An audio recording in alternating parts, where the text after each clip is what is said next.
Di lapangan sekolah, seorang pemain secara tidak sengaja menendang bola sepak keluar dari batas lapangan. Bola itu jatuh tepat di sebelah seorang anak laki-laki, tetapi anak itu salah paham dengan situasinya. Dia mengira si pemain telah memberinya bola itu sebagai hadiah, jadi dia memasukkannya ke dalam keretanya dan pergi berjalan.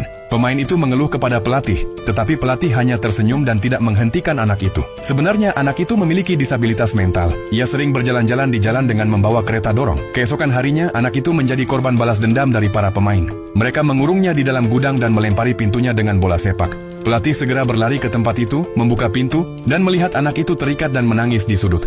Pelatih segera menenangkannya dan melepaskan ikatannya. Anak itu ketakutan dan lari. Pelatih sangat marah kepada para pemain.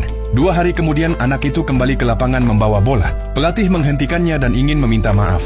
Anak itu dengan hati-hati menyerahkan bola tersebut, tetapi pelatih tidak menerimanya. Sebaliknya dia memberikannya kembali kepada anak itu. Pelatih menyadari bahwa anak itu sangat menyukai sepak bola. Ia ingin mengajaknya bergabung dengan tim sebagai asisten. Anak itu tidak berkata apa-apa dan pergi dalam diam. Keesokan harinya anak itu kembali ke lapangan untuk menonton pertandingan. Pelatih melihatnya dan meminta asisten pelatih memberinya sebotol air. Anak itu perlahan mulai merasakan kebaikan hati pelatih. Setelah latihan, pelatih mengundang anak itu ke kantornya. Anak itu ragu-ragu, tetapi mengikutinya. Di kantor, ia menunjukkan minat besar pada radio tua. Pelatih menyadarinya dan memberikannya sebagai hadiah. Anak itu akhirnya mulai terbuka. Ia menerima tawaran menjadi asisten pelatih. Ketika ia pertama kali memasuki lapangan, pelatih memperkenalkannya kepada para pemain.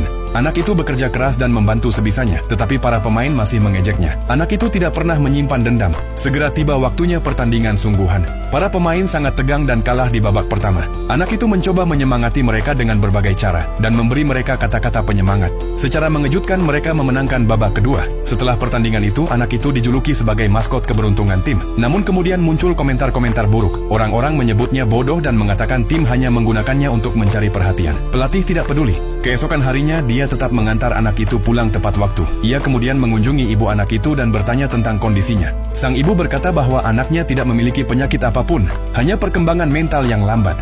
Ia berkata kepada pelatih, "Anakku anak yang baik, dia punya hati yang baik." Tak lama kemudian saat pertandingan sepak bola lainnya berlangsung, banyak orang akhirnya mengubah pandangan mereka terhadap anak itu.